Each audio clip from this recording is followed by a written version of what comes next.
Hi, right, we're Tommy. all in. Hey, Tommy. Hello, hello. And I see you got some hotel internet. You were able to borrow to stream. They installed a modem here, and it's fantastic. Oh, nice, nice. Yeah, you seem to come through nice and clear. Oh, good. Now, what time I, is it there? It's morning, right? yep, 7 o'clock in the morning. 7 in the morning. Nice. It's dinner time for me, and I think it's a little morning time for Ethan as well, right? It's 9 Mhm. o'clock here, yeah, so I'm just starting work. Yeah. Nice. Nice. So you two are actually neighbors. You have to have a little barbecue sometime. Throw a little Yeah, shrimp on pretty the barbie. close. I've been We could to have, we could swim and meet halfway. Isn't for that New some Zealand? reason. For some reason, I don't hear myself in my headset, so Oh, I can hear you, but I don't really hear me. But fine, Oh, but we that's can hear okay. you. You can hear me fine. yeah, we can hear you fine. I have the opposite problem, Tommy, is that I have too many voices in my head I'm trying to get out. So I try to silence them. We'll use to record your transcript for you, so you'll be fine. You Yeah. can Okay, read it great. Yeah. later. You don't even have to It- say anything. We'll just fill in. Your mouth will be moving like I didn't say that. That's it. There you go. I love your Nice. Well, I'll humor. kick us off. Welcome to the conversation where we unpack the wild, interconnected chaos shaping our world, including the population's decline and all the reasons for it. Our guest today, someone who has truly forged his own path, Tommy Kilpatrick. Tommy is the author of Break Free Credit Card Secrets Banks Don't Want You to Know, and his experience extends far beyond the page. A world traveler who now resides in the Philippines, Tommy has uncovered a unique approach to retirement that prioritizes life balance and health. And we've tried to do this call a few times, so really glad to finally get you on the show, Tommy. Well, thank you very much for inviting me. And whereabouts in the Philippines are you now? I am in the city of Iloilo, which is Gotcha. well, Oh one of the yeah, I islands know down exactly south where of that Manila. is. Right? Okay, Yeah, I was it's on. right below Elo, up, right? Yeah. Yeah, they do things like that. They say the same word twice. So Nice. All right. Now, Tommy, where exactly are you from in the U.S.? born and raised in California, and I thought I'd Oh, never nice. leave. But then after about Northern, southern? Southern California, I lived in. I was born and raised in Long Beach, and lived all in that area. But then I spent time up in Chico, and then lived in San Francisco in the city, and then in El Sobrante, which translates to trash dump in Spanish. And Right. Isn't then I that lived all in of San Garbage, Now, Francisco now? and then I lived in Garbage Grove, also called Garden Grove, but that's nice. Now, where you were born in Southern California, and yes. I mean, I assume part of that was moving as a child. Was your father a salesman, or I'd No, say he some was a military, but Southern California might have been military, but then the rest of it, you're not. So he was in the Navy in World War II, but he was a certified public accountant and had his practice there in Long Beach. So nice. Now, did the apple fall far from the tree? Are you an accountant? Is this what got you into this credit card world, or? well, I say I was born with the IRS as part of my DNA because my dad was a CPA. So yes, A lot of acronyms right in there. I think you just spelled like Indoress or LOL. something. so yes, I went to college to be a CPA, and I was also an abnormal psychology major. So when you talked about voices in your head, I worked at Napa State Mental Hospital, and I know crazy people. Oh, yeah, that adds up. That adds up. Now, did you have many siblings? Where, give us a little dynamic of Oh, sure. your family. I had two older brothers, and they were 7 and 9 years older than me. So when I was Oh, 10 wow. years old, I was shipping So cookies you to were Vietnam. surprise number two. No, I was number three. I No. was the oops. I came along a lot later. Like, where'd he come from? So basically, I was raised as an only child because when I was 10, my brother was in Vietnam and my other brother wasn't Oh, wow. around. So I knew all about Vietnam. It was on the dinner table conversation every night. and watching the news, seeing a body count, and going, wait a second, if we have 200 of our guys dead and we're killing 10,000 or 2,000 of them, at a certain point, it was just, I knew it was a lie. It was all baloney. Even at that young age, I knew they were lying to me. Gotcha. So what you're really getting at is Vietnam may have been the point at which you stopped trusting the government? Yeah. Johnson just never sat well with me. I just didn't feel right about that guy. And even though I don't remember where I was when Kennedy was killed, I do remember the day after day on the TV of the funeral procession and things.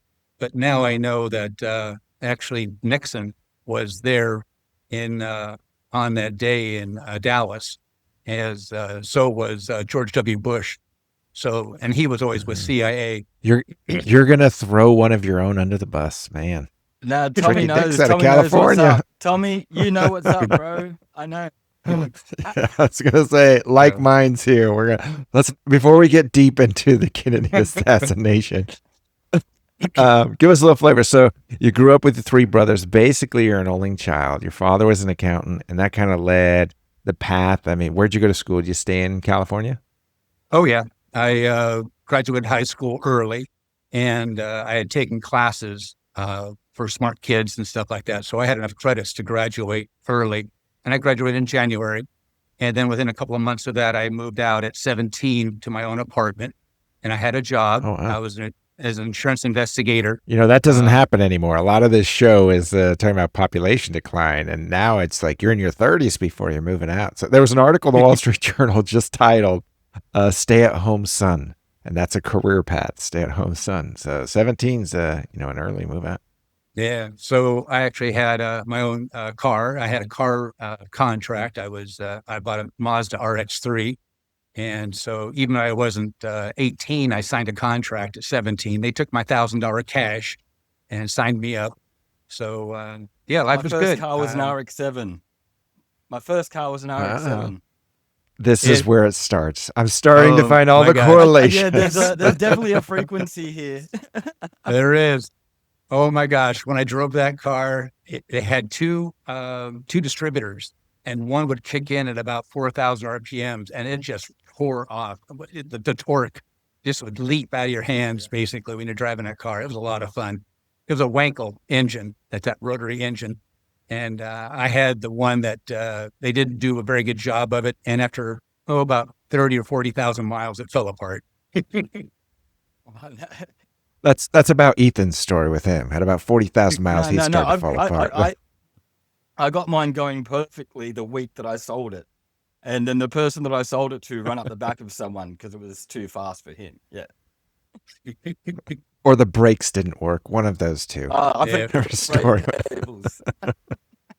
So then I went to college, decided that, being an insurance investigator, I could see the guy that was 40 years old doing the same thing over and over again. I said, that's not the life for me. So I'll just become a CPA, take over my dad's practice, and life would be good.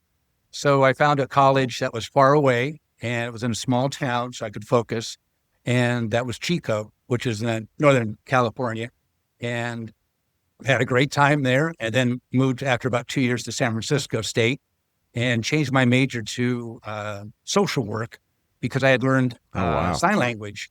I learned sign language because a deaf guy came into the accounting center that we had there at the college. And since I had passed the classes so quickly, there was nothing for me to do.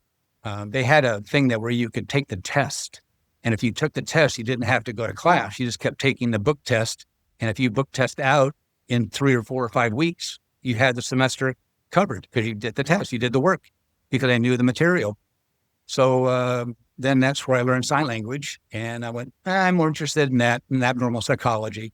So I went that direction. It seems like, sign language and accounting would go together pretty well. Like, just don't say anything, and you can probably find a lot of work out there. And this, well, sign language would definitely make it easier for living abroad because sign language is the universal language, right? Yes. Ethan's about to give us the finger, but no, that's no, I won't do that. This means what does this one toilet. mean? Uh-oh. Uh-oh. This one here in America means a toilet. There's a T when you shake Is it. that what it is? But in Brazil, yeah. that means This one here something means else.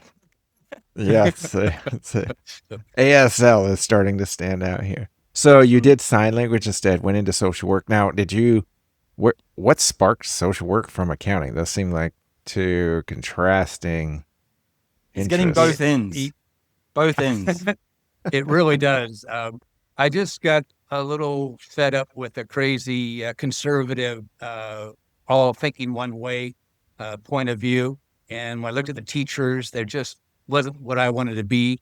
And so I asked the counselor, well, what do I do with sign language? She said, oh, be a social worker. Okay. So I went to be a Gotcha. social worker. But sign language was the door opener to the social worker. Right.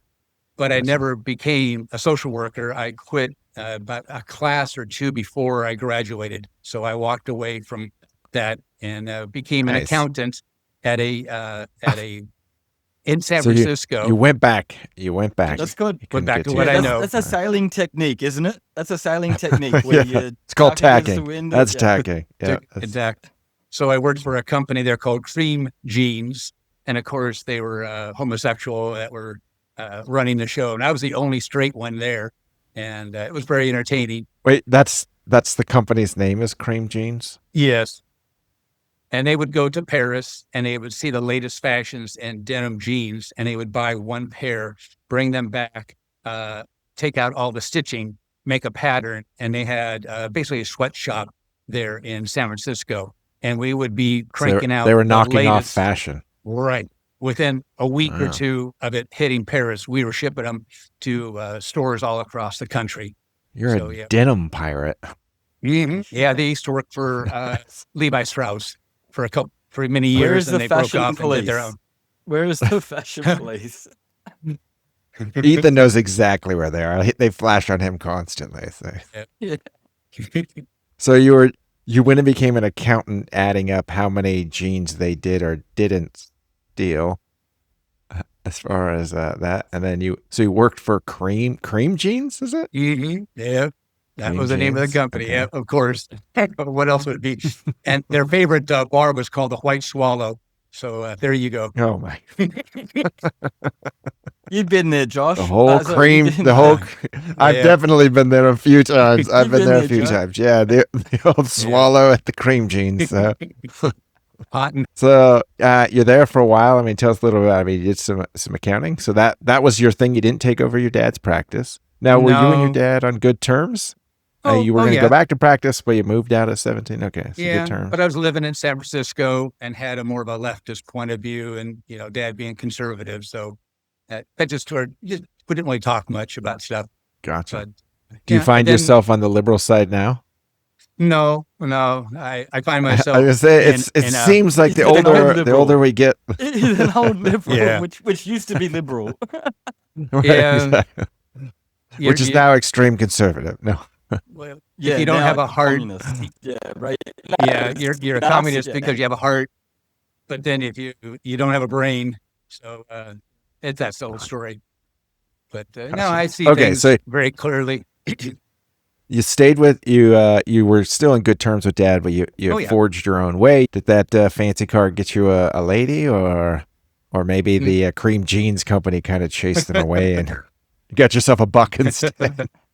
No, I met my first wife, Elisa, at the on Wait, July don't 4th. tell me the Cream.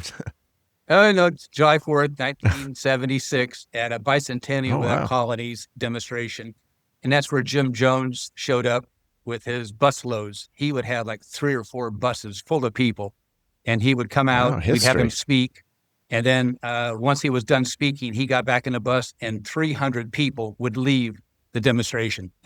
So I was very familiar with Jim Jones' work, not directly with him, but with his organization. We were doing a lot of political work then. So candidates Gotcha. and Wow. balloting and stuff like that.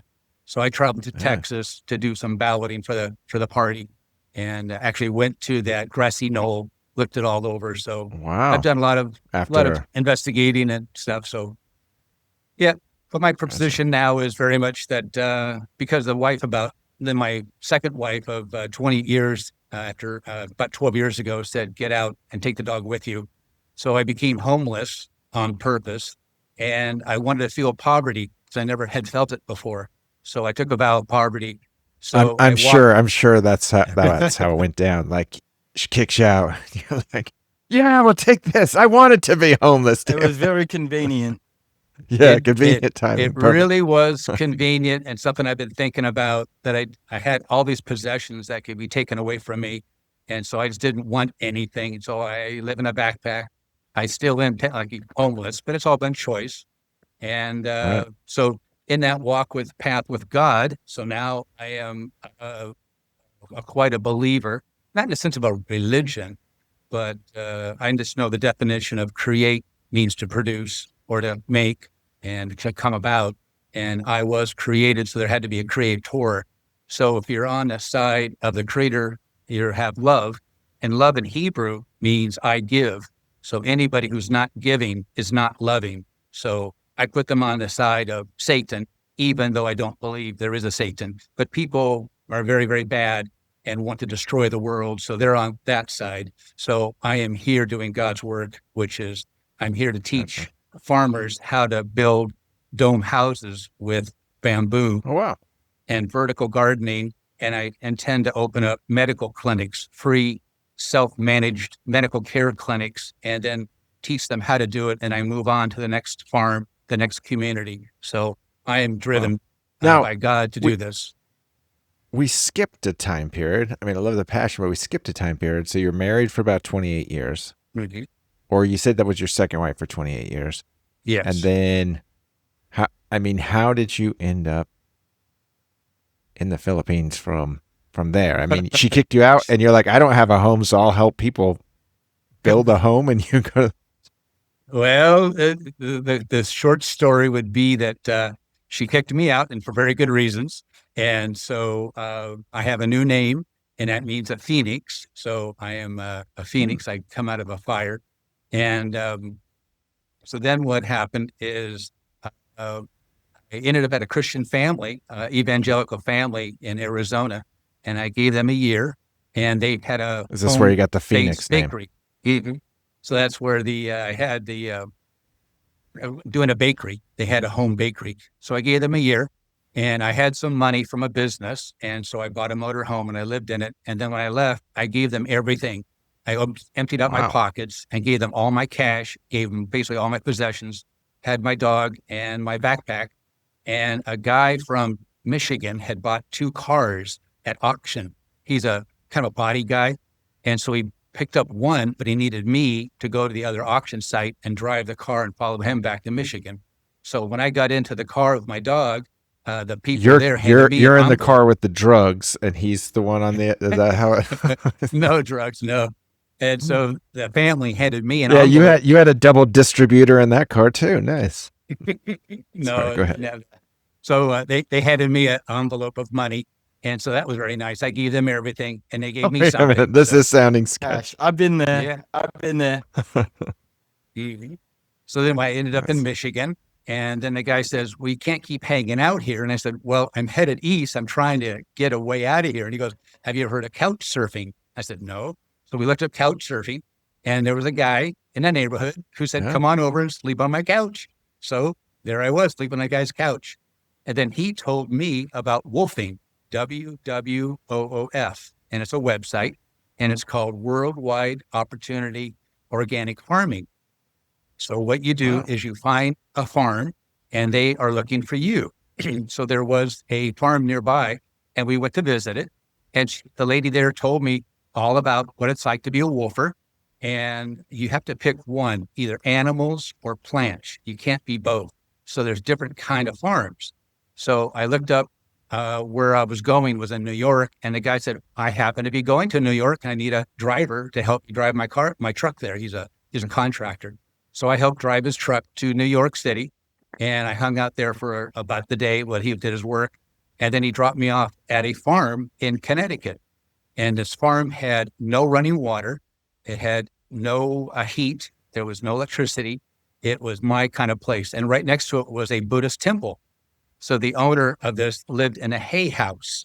This is a house, and the barn were made of baled hay covered in plaster. And that's where I lived for about 4 or 5 months. And then it was an organic farm.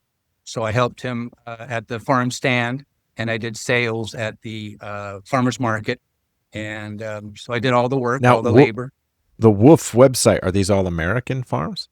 All around the Or are world. they all over the world? Mhm. All around the world. Wow.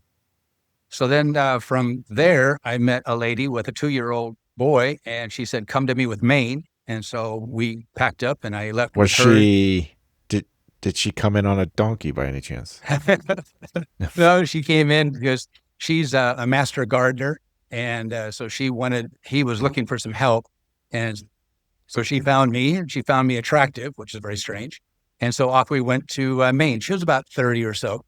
And then I was there with her for 10 years on a farm. And I thought I would die there, just bury me in the back. And then shift happens, and make sure you pronounce the F. So shift happens to me. And so I'm on the outside. And so now what? So I looked up on the woofing site to go to Philippines, and they had 5 sites. So I contacted them, and one guy contacted me, said, sure, come to me. And so that's why I ended up landing at Manila and worked on his farm for about 6 weeks. And we built a 8-meter dome, about 25-foot diameter dome in bamboo.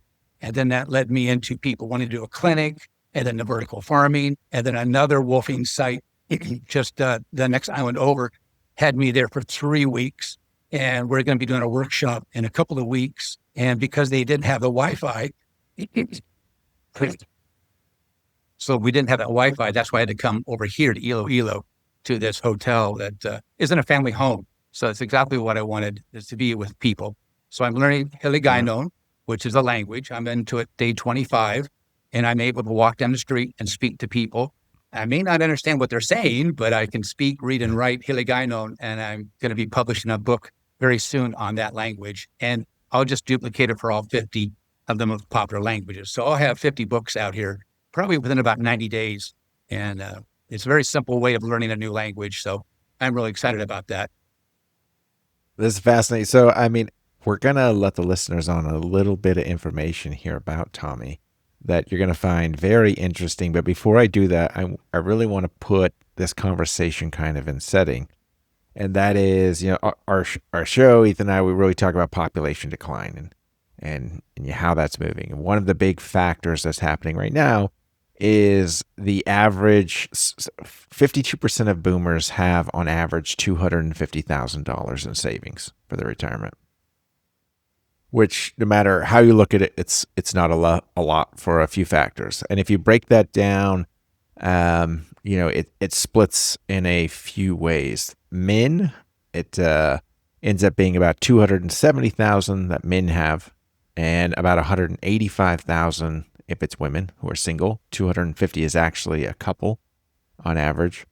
And if you break it down, on race, whites have about 123,000, Hispanics about 49,000, African Americans, it's about 40,000. And then if you split it by college degree, it gets diverse fast. Those with a college degree, it's 591,000. Those with only a high school degree, $75,000 in savings. So it splits a lot. If you don't have a high school diploma and a boomer right now, then you have about, on average, $7,000 in savings. And then retirement used to be, 12 to 16 years on average. Now it's more averaging around 20 years. Social Security benefit payouts average around $1,800 a month. So there is not a lot. And this phenomenon of population decline is not just in the U.S., it's the world around. So many countries have started to develop programs to try to recruit our retiring agent. And one of the reasons that's a benefit is if they can recruit our retirees, well, retirees don't go after any jobs. They're consumers that don't go after jobs. They're what every country wants. It's like, yes, come in. You create jobs, but you don't take any. And so the top countries that we see a lot of people moving to right now, number 1, Mexico, and this is from the U.S. Mexico, number 2, Costa Rica, number 3, Panama, and then Portugal, Spain, Philippines, and Thailand. So these are the top countries that Americans right now are moving to, and there is even now a retirement visa. So this retirement visa, some of those countries have them. They all change slightly on some of the variations, but even Albania, Belgium, Bulgaria, Denmark, Ireland, Italy all offer a retirement visa, trying to get retirees to kind of do that very thing, help them boost things. So, and then at the face of it, we see inflation is really pushing its way through. Property taxes since 2000 have risen. The average property tax on the baby boomer generation is now $3,000 a year. So expenses are going up. So now that we kind of set that scene, Tommy lives on, is it $1 a day? I mean, break us down a little bit on right now. Like, feel free, give us as many details as you can of really a day as far as expenses, living, and what that is right now. Okay. Well, as a wolfer, I have my room and board covered. So a visa costs about $1 a day. So if I have all my expenses covered, my visa is about $1 a day. So that's about $30 a month. That's not practical, but what's real is about, so last month I did calculate it, and being staying at the farm, I was only spending about $1 a day with my visa, and then about $1 buying some eggs and buying some things. So I didn't really spend much. So yes, you can live very inexpensively here, but more practically, when I'm living here, it's $10 a day. I have a room. I have access to a kitchen, so I cook my own food. I have air conditioning. It's with a family. I have a private bathroom.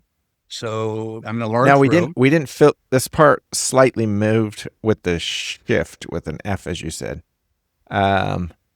You're there by yourself, or the lady you were with for 10 years and her, I assume now 12 or 13-year-old son are with you, or she just decided. you?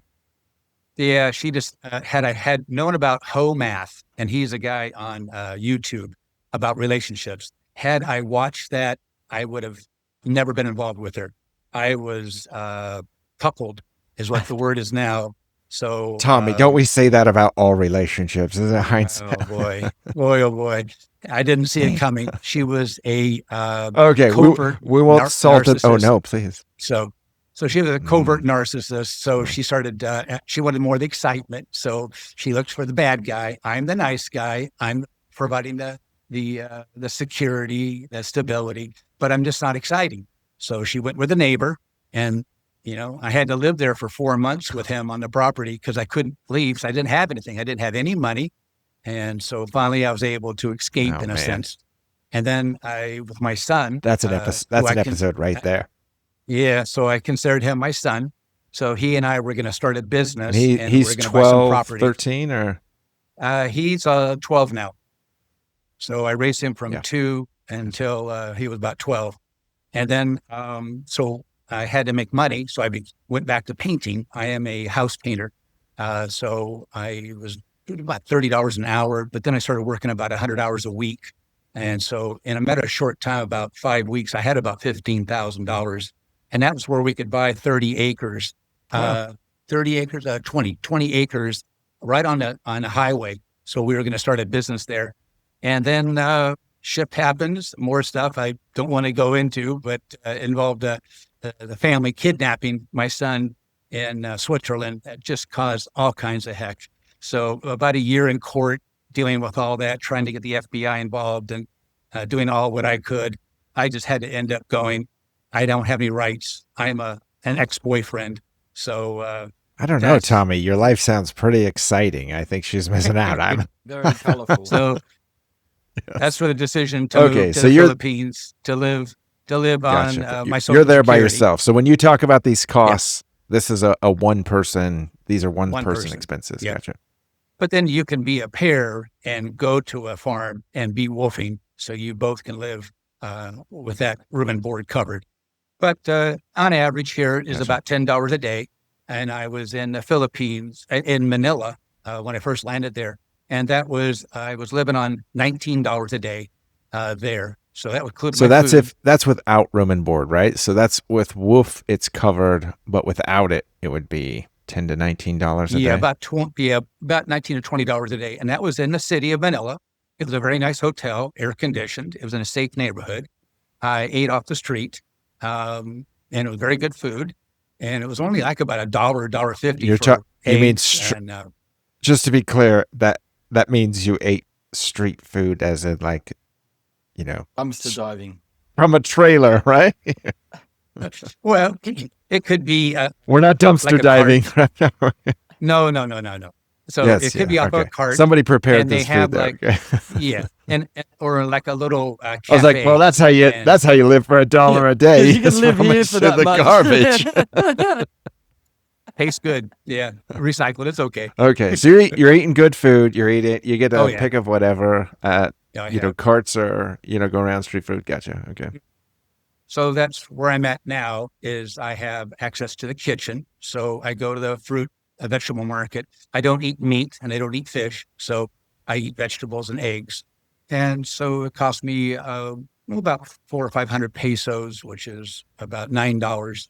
And that lasts me 2 or 3 days. And I'll make one plate of food like I did yesterday. And it was so much food in one plate that I ate half of it for my brunch and half for supper. So I don't really eat that much food. Now, how was the shape. food? Was there a Oh. big shift for you as far as food? Oh, no, it's all delicious. It's all fresh. And I want to grow my own food. So someday, somewhere along the way, I will get back into some wealth. So I did write a book called Forgive and Forget, How to Nuke Your Credit Card Debt. And I hope from that, I'll find a client and I can eliminate $400,000 or $500,000 of credit card debt. And and I can actually find them money too. So in exchange, they might help me buy a farm here or buy a clinic. So that's what I'm doing is making some money so that I could then fund my projects here in the Philippines. Gotcha. Now, I mean, did you have an expansive palate when you were in the U.S., more adventurous, and when you're there, is it very vegetarian friendly or more? I would think there would be a lot of, marine or fish-based seafood in their diet. Yes, you're right. It's very difficult for me to eat typically because they put meat in almost everything or fish, and it's so salty. It's that the vegetables are just full of salt. So that's where I found out that I really don't eat at the restaurants anymore or the cafes because they just put so much salt in it. But I'm able to control that here with all the fresh vegetables. So previously I was eating very good vegetarian food and quite a variety. And at one point I actually became a chef of a restaurant. So I started off as a dishwasher. Oh, and wow. a few weeks worked into making Painting, a pizza. farming, CPA. Yeah. So we should Are you compare sure you're not on the resumes. lamb, Tommy? no, I was living in this lady's 3-story mansion. So even though I'm homeless, I'm living in a mansion. It was a bed and breakfast. And she also owned a restaurant. So in exchange for my not paying rent, I worked for her. And so I started off as a dishwasher, and then I was pretty good at that. Then she let me make pizza, which I had been making for 10 years because I learned about the baking. So I was baking my own pizzas and stuff. And then they put me on the line, and then they left.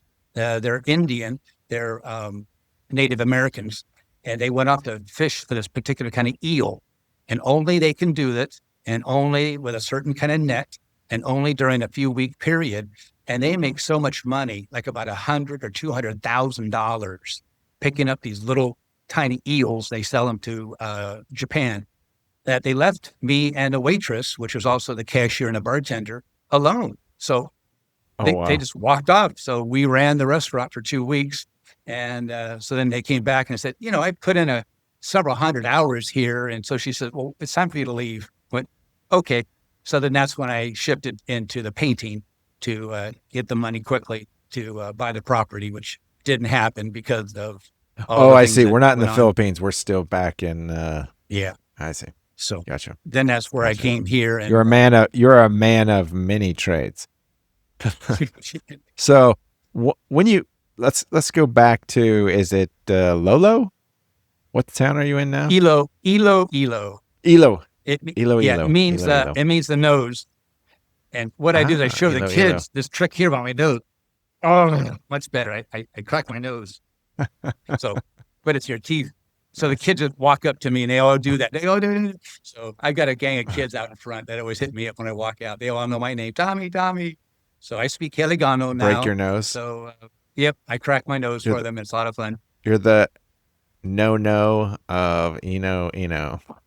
Nice. The nose of Ilo. So, Yes. so what's transportation like? Oh, yeah. They think I'm crazy because I do like to walk. I walk a couple of kilometers a day. So I like walking. But they have a tricycle, which you can climb into. It's a motorcycle with a little carriage and stuff. Usually I'm too tall, so I sit behind a driver. It gives me a little more headroom there. The buses And that's kind of like a taxi. like a taxi. Yeah. They have kind of a territory, but you can go pretty close. It's only $1 or $2. And then they have buses, and buses are like about a quarter and of US dollars in a sense. And they have a jitney, which is these old Jeeps, a big Jeep turned into a kind of a cattle car. And that for the same price, they have a bus that's air conditioned. So buses run very frequently. You can get a private taxi. They have a thing called Grab. So I just look up where I want to go, and it tells me how many pesos. And the driver comes and picks me up. It's all air conditioned car. So it's really amazing.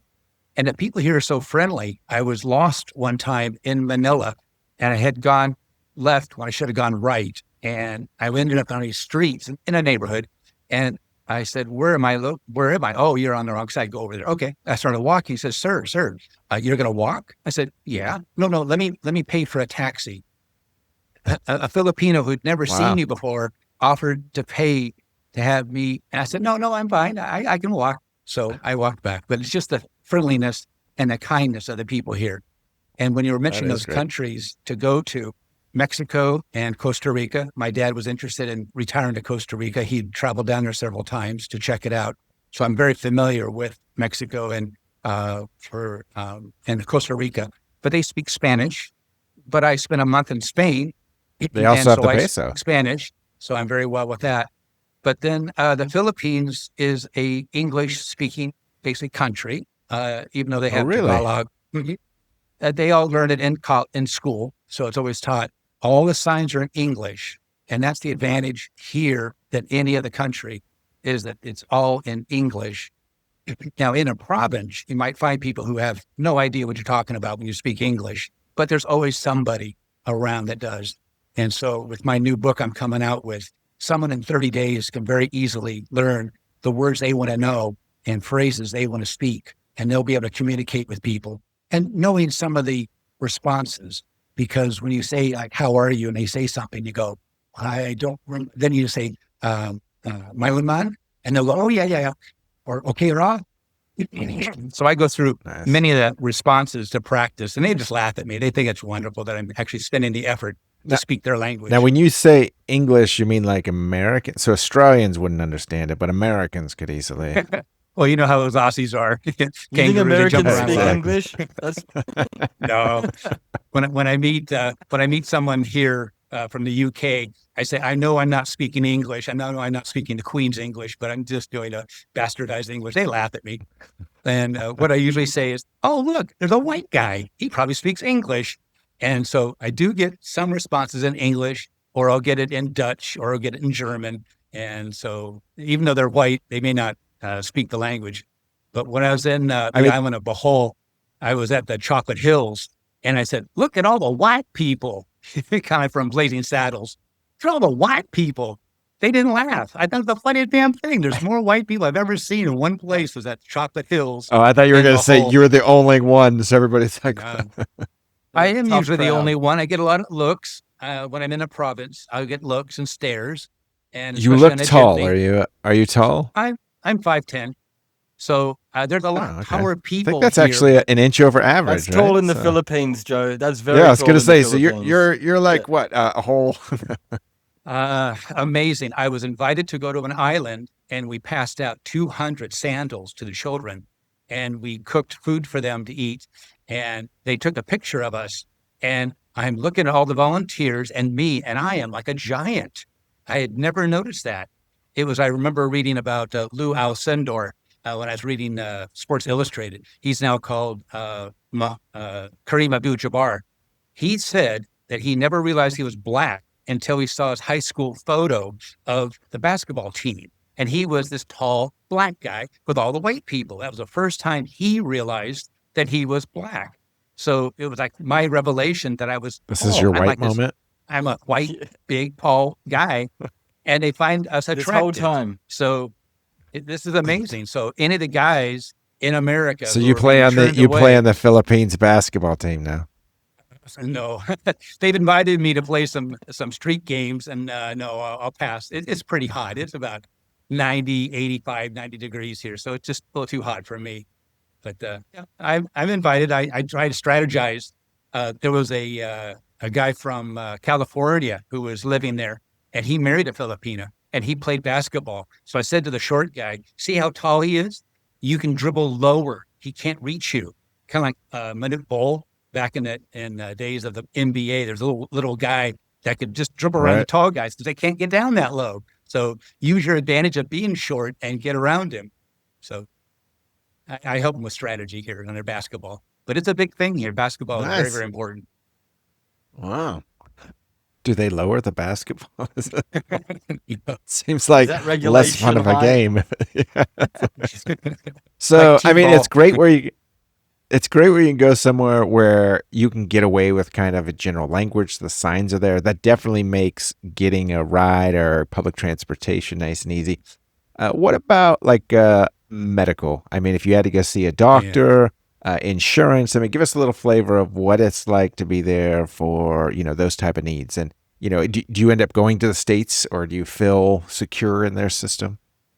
Well, first of all, I avoid doctors because they will kill you. The third leading cause of death is medical practice and pharmacy. And the word pharmacy actually means witchcraft. We or finally poison. found a gig he doesn't do.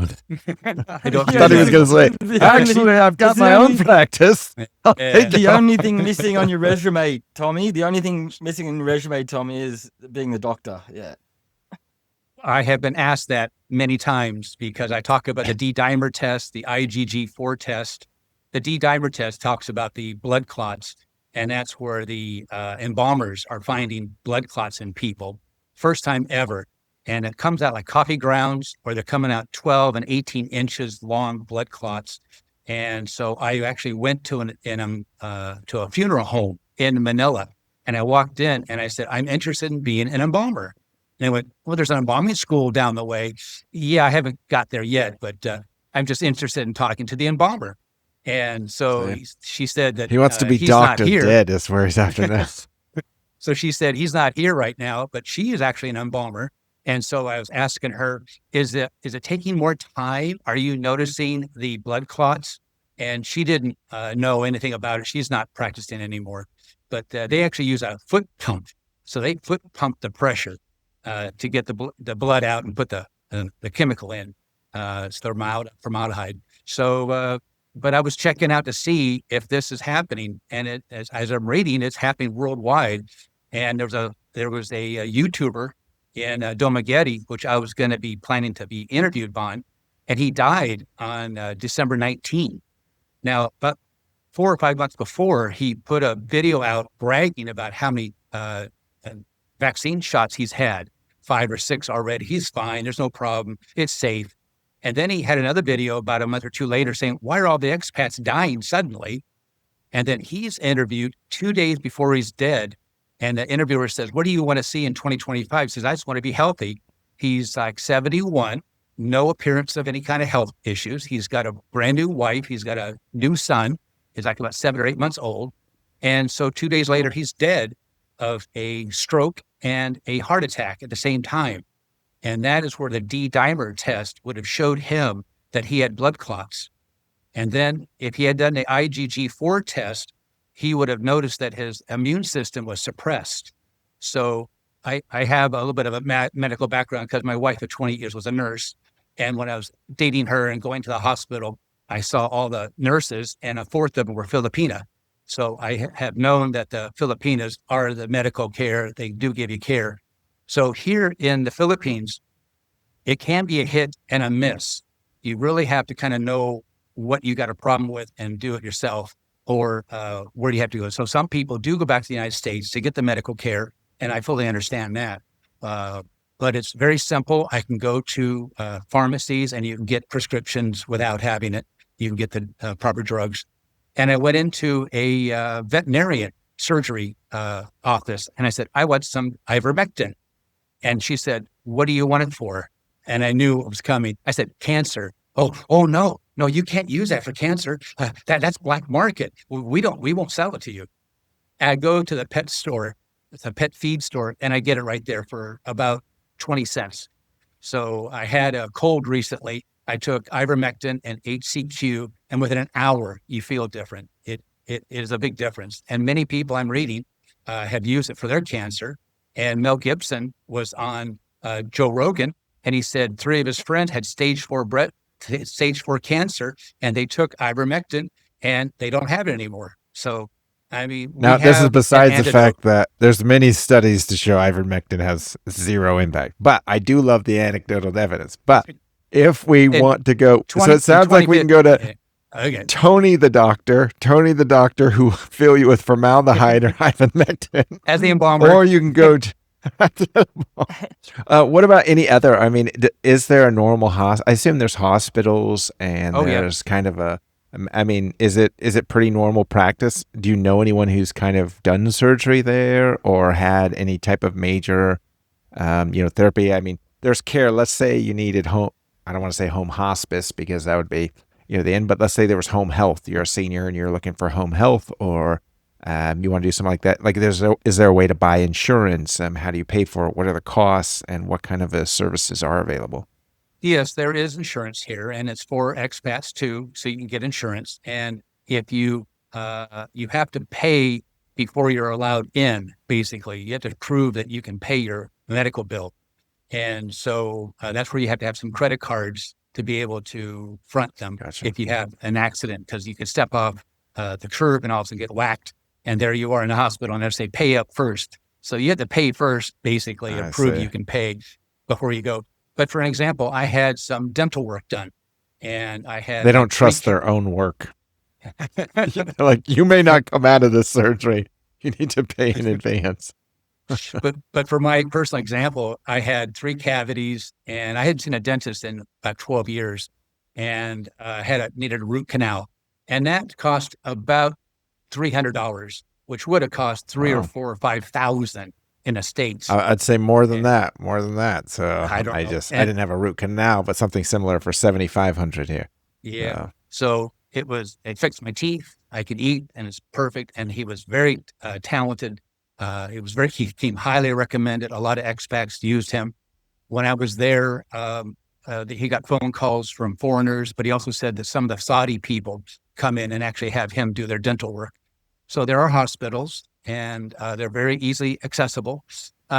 It's very safe here because there are guards everywhere, and they don't intimidate you. These are like people who want to help you. So they've got a shot. So you feel very secure.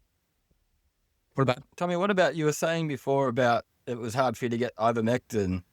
So what's the government there like as far as, their control, I guess maybe the propaganda and like the laws? Like, did they force everyone to get jabbed there? Yes, they made it so mandatory. It was very difficult for anybody. So there's, I think, 79 million Filipinos have been jabbed. And just getting back to your little question about the ivermectin, I went into, I'd say, about 80 to 90 pharmacies in these last 6 months asking for ivermectin. I couldn't ever find it at any pharmacy, but it's all available at the pet store. So your pet feed store, they've all got it, either in a powder form or in a pill. That's where I get all my drugs. That's right. So when they run out of beef, do you have ketamine that I can? So getting back to your when they run out of beef, about, I just go there too for my mints. Now, Ethan and I had kangaroo meat for a while, so we just done a dog lot. meat in Australia. It gives you a high. You know what I mean? It gives you a high. The kangaroo mints is a step up from dog food. Well, let me ask. You said there's a lot of expats there. Mm-hmm. Do you all get together? I assume they're you're fairly easy to spot. Your broken nose embalming doctor, and Or are the there rules one to guy keep you guys? standing. Are there rules to keep you segregated? No, they do stand out in the major city. You do see more, but in the provinces, you really don't see them. And or they have married a Filipina living there. So I remember seeing one guy. I said, "Oh, hi, a white guy that speaks English," and we laughed about it. So you do see them every once in a while, but they're not that common. But if you And like, they say culturally, is it? Dumaguete I was only mean, about 5%. you said they're really nice people, and the culture are amazing in the Philippines. I mean, is that really? Do you see an increasing population of expats where a lot more people are moving there, or is it something that's just kind of about steady? I mean, do you see it as a place that's booming for people, retirees? I mean, because right now we didn't really break it down that much, but you really defined as less than $1,000 a month. You could live in a nice neighborhood, in a nice place, eat really well. So we're talking for less than $10,000 maybe a year. You could retire and do just well in the Philippines. I mean, is that becoming an increasing trend that a lot are doing, or do you see it not catching on? I mean, it was listed as, I think, number 5 or something for Americans to locate. So I'd assume, there are more expats there, but you being there, does it feel that way? I think I'm ahead of the wave. The wave is coming because men are going to figure out that the women in America are toxic. Why go fishing in a polluted lake to catch toxic fish who don't want you, don't like you, who don't find you attractive? And they look at me. I mean, even the guys will say I'm attractive, not Tommy's in a the gay man. He's a sense, stud in the but Philippines. He's like, man, I, he's That would it's happen a anywhere, very Tommy. unusual Though. That feeling. could five happen. nine, 5'10". Tommy, that would happen anywhere. That would happen in Papua New Guinea, New Zealand. It doesn't matter. Okay. But I'm just saying Wherever that Tommy that's why there's goes. going to be more. Well, no, more Americans are coming here. I see the interest. The land prices are going up. Everywhere is building. When I was on Mactan Island, which is right next to Cebu, I was there for about 3 months. I was in a hotel for only $10 a night, and it had a kitchen. And the lady across the street cooked for me. She made me for about $10 a week. She would make me my food. And basically all she had to do was make one breakfast. And that was enough for me to put in the refrigerator to have my dinner. So, So $10 a week, but the meals were yeah. gigantic. So you're And like, she would make them to what I wanted, how I wanted it. I'd go to the fruit market or the vegetable market and break things back for her to cook. The guy next to her had a pizza shop.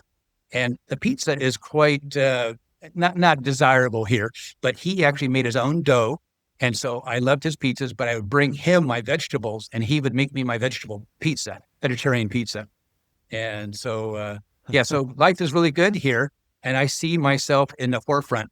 So like I had a haircut when I went to Supercuts in Southern we California. have the same barber, I think. Oh, yeah. So I went to Supercuts there in Southern California before I came here, and they wanted $30. I went, 30? I haven't been in one in 12 years. So $30, American dollars? So I ended up in Manila, and I paid $1.50 for a haircut. And then when I just had mine a couple of days ago, he only wanted about $1.10. So Wow. you could hire someone to take care of you. Back to your question about being on hospice or having someone to care for you.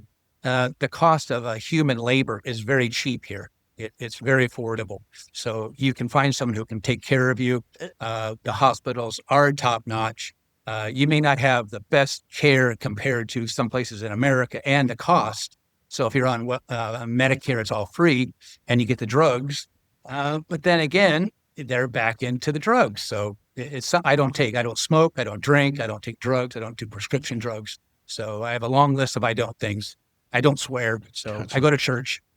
So Nice. It sounds Nice. it sounds like you could get a wife pretty cheap there too, though, as opposed to having a wife in America. So, you need to lead with those kind of pros first, I guess, when you're selling it.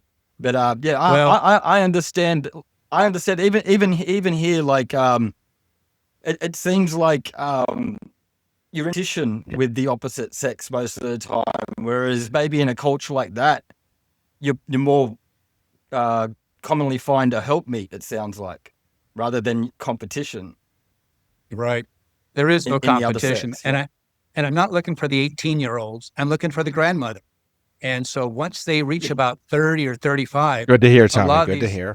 a lot of these Filipinos cannot get hired. They only want to hire young people.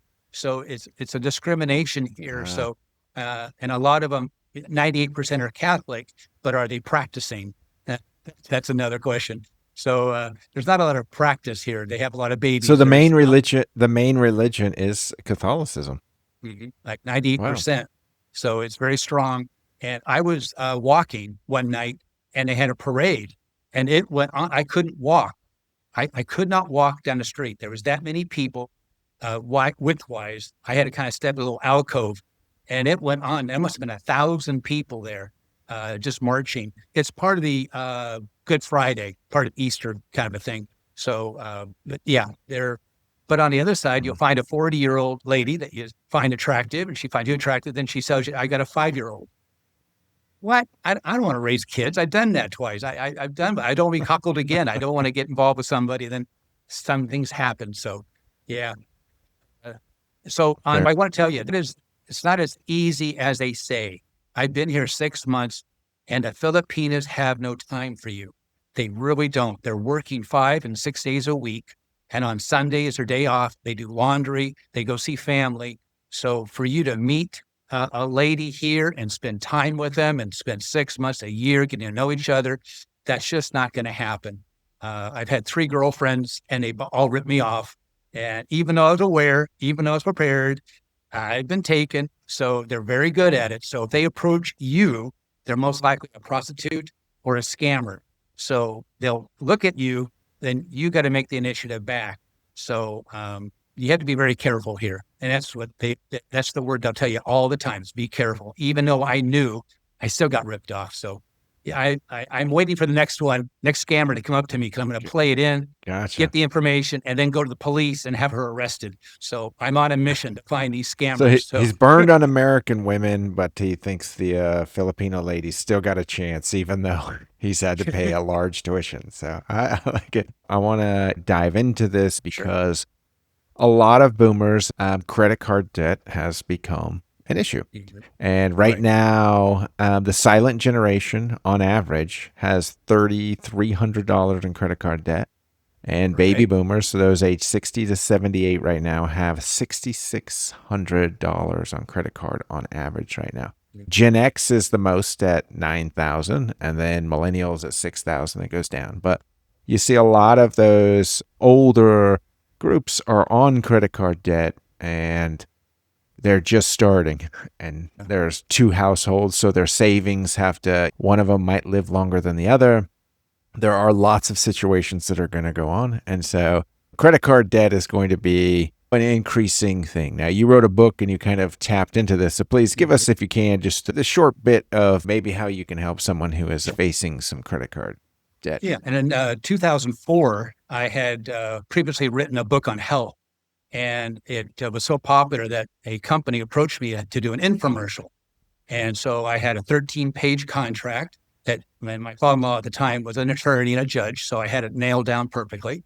And you didn't even care what they were selling. You're like, I can do it all. No, I was selling my book. So they were going to sell my book. Gotcha. Okay. So they put me on the radio to test market. And so I had to use my credit cards to live on, because for 6 months, that I had to be available 24/7. And so that went very well. And then what happened is a guy who will remain nameless right now, but he got in trouble with the FTC for his weight loss claims. And it took down the company and him, and my contract was canceled. So I was stuck with $85,000 of credit card debt. I was promised one of those non-talking accountants again. Huh? Yeah. I was promised $100,000 a month. So I had no problem with that. And things were going very well. But then all of a sudden, that put me in a tailspin. For about a month, I just was depressed. And then I woke up thinking about my dad being a CPA and me being to be a CPA. And then I thought, wait a second, the bank was never a merchant. They never could have sold me goods or provided a service and then had invoiced me. So all they had to do was ask for an invoice, and they don't have one. And then I thought, well, then they're going to say they loaned me the money. But I read when I was in college, the Modern Money Mechanics, which was a required reading in our banking class. And right there, it says on page 6 that they have to accept a promissory note in order to write numbers in your account. They don't loan you money. The banks are only involved in loans. So you go in for a loan, they don't loan you someone else's money. They take your promissory note and they write numbers in your free checking account. That's how you get the money. So when you put money into the bank, it's actually a loan. When you make a deposit in your checking account or opening a savings account, every time you send money to the bank, you're actually loaning the bank money and they pay you interest on it. So what I did is I came across a guy on early YouTube, and he said about how easy it was to sue in federal court in Texas. So I went, I'll do the same. So I filed 3 federal lawsuits in Los Angeles against the 3 credit card companies. And you could say, hey, did I win? Well, no, I didn't get a jury trial like I wanted. And the judge called me in, gave me a raking over the coals, made me look like an idiot, and then basically dismissed the case. So he said, well, you lost. Well, 30 days later, I looked at my credit report, and the 3 credit cards were off my credit report, gone. And I never got a 1099-C. See, the bank issues a 1099-C. Which is a loss. You file a loss, right? So you have to claim the to the income on IRS loss. saying that you got a loan, you got $100,000, you didn't pay us back, so that's income. And then you got to pay income on that money. And on the other side, the bank gets a negative tax deduction. So again, being with a CPA my entire life, I know about taxes. So they eliminated my credit card debt, and they never gave me a 1099-C. So the important thing is that, one, the bank is not a merchant. They could not. I'm a little lost. You lost your Sure. case, and they still I wiped lost. your debt clean. And they never came after because me. it They never wasn't sued a debt, they didn't issue a 1099-C. and they didn't issue a 1099-C to me. So Now, because why did I they do told that them, if you lost your case? I know. You tell me. In my pleading, I explained everything. I told exactly what is happening. And I said in there, if they do issue me a 1099-C, I will file the, I can't remember the number right now, but a 4749, it's an IRS form We'll about take your word for it. fraudulently filing. Right. So you can file that. And I said, that's what I would do. So the bank knew I knew their scam, and I could have appealed, and they didn't want to trust it. Because if I came back to them and said, there's a debt, they'd say, what debt? It's off your credit report. We have no record. Yeah, you had an account with us, but it's closed. There's no balance owed. So that's what the reason I'm thinking is, because then what happened is that I got a friend of mine gave me a charity, and so I rebranded it to be for credit repair. But a lot of people had credit card debt. So I would write a letter to the bank, and for most of the little ones, they would just ignore it, do what they did for me, and let them go. But some of the bigger amounts, 50, 100,000 and more, they would push back with a lawsuit. And so I had an expert CPA, but the problem is when I hired an attorney to represent my client, they would tell me anything and everything to get me as a client and take the retainer. But when we got to court, he'd say, oh, I can't go in front of the judge with this wacky, weird idea you've got. I don't care if you've got a CPA expert witness. I got other clients. I can't appear to be weird to him for my other clients. So I found that the attorneys would stab me in the back. So there is an important difference between credit cards. I got to tell you this now. So when you go into a tire store and you buy their tires and they pay their employee to put the tires on your car, and you say, I don't have any money today, they say, oh, why don't you fill out an application for an in-store credit card? You go, great. And you're approved. Wonderful. So then you pay them later, and that's a legitimate credit card debt. It's a merchant that gave you their products and services, that gave you an invoice. They have an outstanding unpaid invoice. They can prove that you have a debt, and then you owe the money. So to all the clients I had, when I saw that it was a real one, I said, you got to pay this one. I don't care how you do this, and I can find other money for you to pay that one, but that one has to be paid because that is a legitimate credit card. Now, you look on the back of your credit card, and if it says issued by Bank of America, Citibank, Wells Fargo, or any bank in the world, that is now a phony credit card. So all you got to do is ask for an invoice, and they don't have one. Let me see if I can recap this. You're saying if I get debt or if I'm allowed credit directly from a merchant, then that is a debt because with the merchant. But if a merchant bank issues me a card and I just use it for money and I go around and buy stuff, you're saying I don't owe the merchant bank because they can't provide me an invoice. I mean, they definitely provide me an invoice. And if I don't pay it, they jack it up to like 18, 19%. Well, remember, the invoice is going to show the product or the service, the taxes, the shipping, all the terms and conditions is on a debt. That is a true debt. So if you say you've got a credit card debt because law is language and language is law, then you've got a debt. There's nothing we can do about it. But if you use the word alleged, now you have an opportunity to question it because we see the bank robber, but the news says it's alleged bank robber. I know the guy. I know his name. No, he's alleged bank robber. So we have to do the same thing. So if you say is the word this kind of in the alleged, same spirit of like your credit card dispute? Like if I see something, I'm like, I didn't buy that. I can call them and they dispute it. I mean, is that you're disputing a debt is what you're disputing. And now they have to provide the proof that there's a debt. And I say there's two kinds of debt. So is this technical robbery? no, not necessarily. Basically, you're saying take out a credit card, run it up, and you got a great way to go scot-free. Well, that's but what you it have to live in the sounds Philippines. No, Tommy, you Tommy's are on just the lam. I think Tommy's just worked out how to get one back on the bank, I think. Yeah. And what happens is then you're saying it's a loan. So we can agree that the bank never provided services or a product to you. Is that correct? Can we agree on that? They lent me money. Money's a product. Or they gave you a physical No. card, I guess. Okay. That's the loan. Okay, we'll dive into that next. But I want to start off with a credit. So when you go into a merchant and you don't pay for it, they issue you credit. So that means they believe that you're going to pay them back. So that we have to agree that the bank does not have an invoice, correct? Right. I mean, okay, they didn't have an invoice. Now you're saying they have a loan. Well, that's what I said in the beginning. Banks are all about loans. So when you go into a bank with no money, you want to come out with money, and that's with a loan. But no promissory note. Right. So here's the story. When you apply for a loan and they turn you down, do you still get the loan? If they turn me down, no. No. So if they accept you, then what you do is you fill out loan documents. And you have to prove that you can pay them back by having some legitimate source of income. You also have to provide collateral, like the house or a car. So only the rich people can get away with this. The poor ones who couldn't do it, they haven't. Is that what you're saying?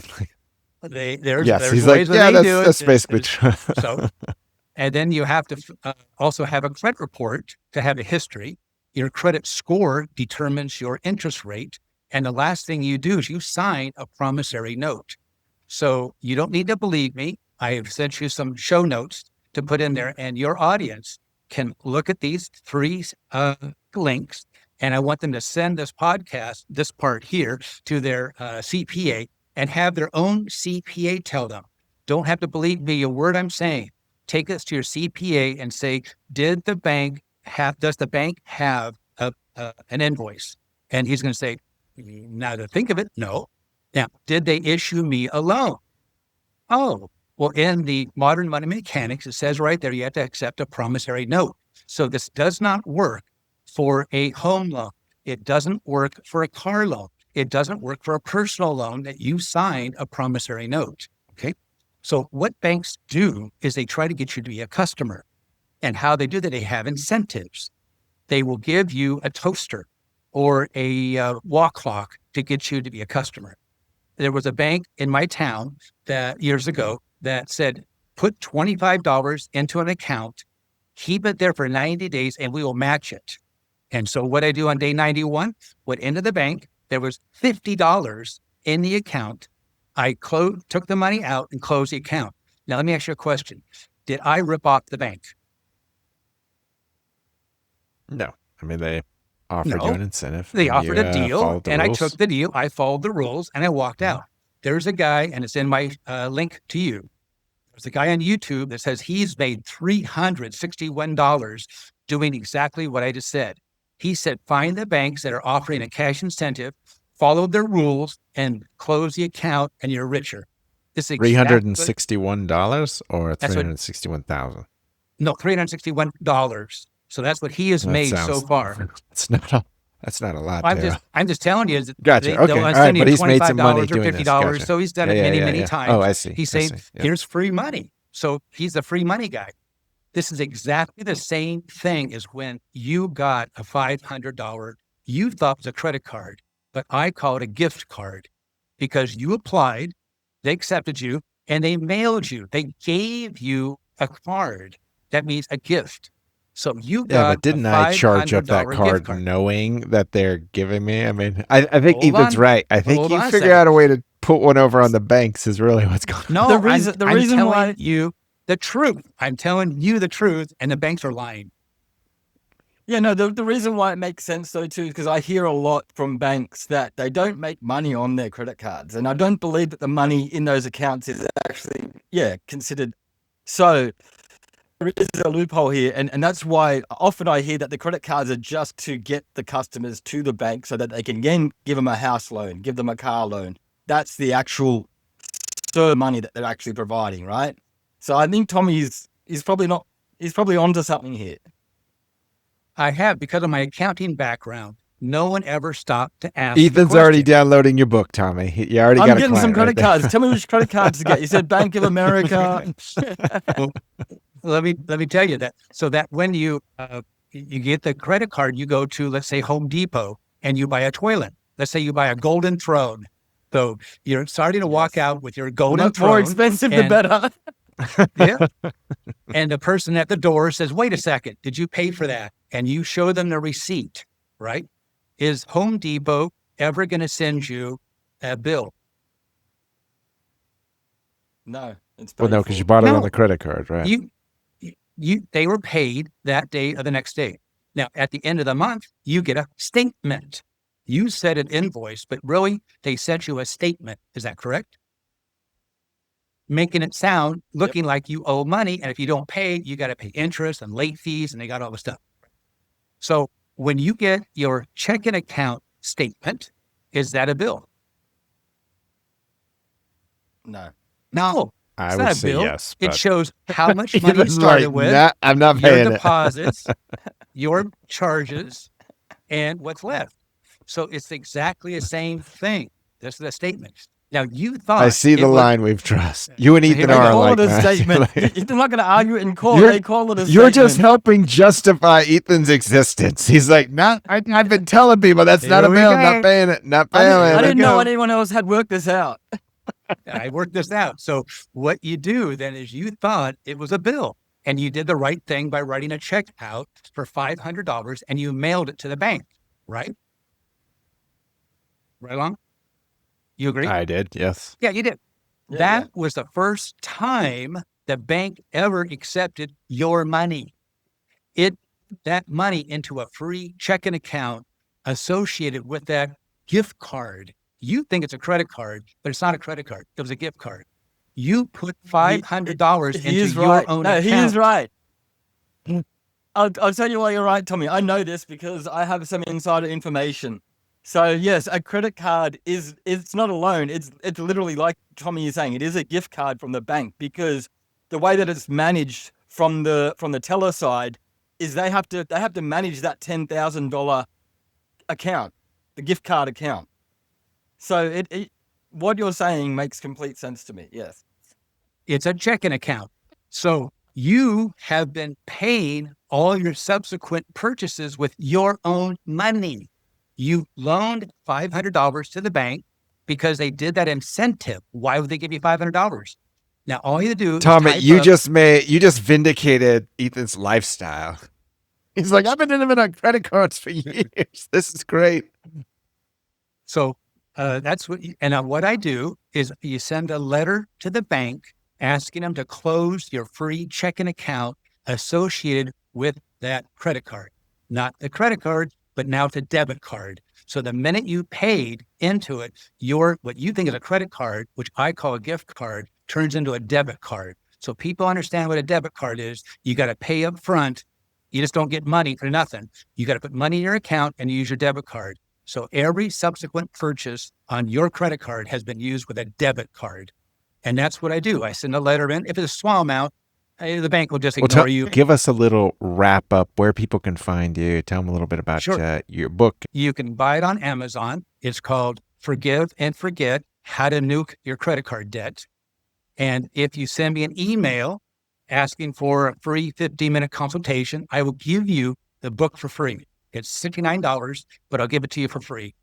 And what my by that, client, do you mean if we put it on our credit card or? Well, that's with Amazon. Yeah. So Don't tell us. No, he'll give us a store credit card. He'll give us a store credit card. Look on the back of Amazon. If it says Citibank, it's a freebie. It's a gift card. It's your own money. But what I can do is I can find you money. Heard it here, folks. So if you're facing credit card debt, not endorsing, but you can try it out. Check out Tommy Kilpatrick. It's been great.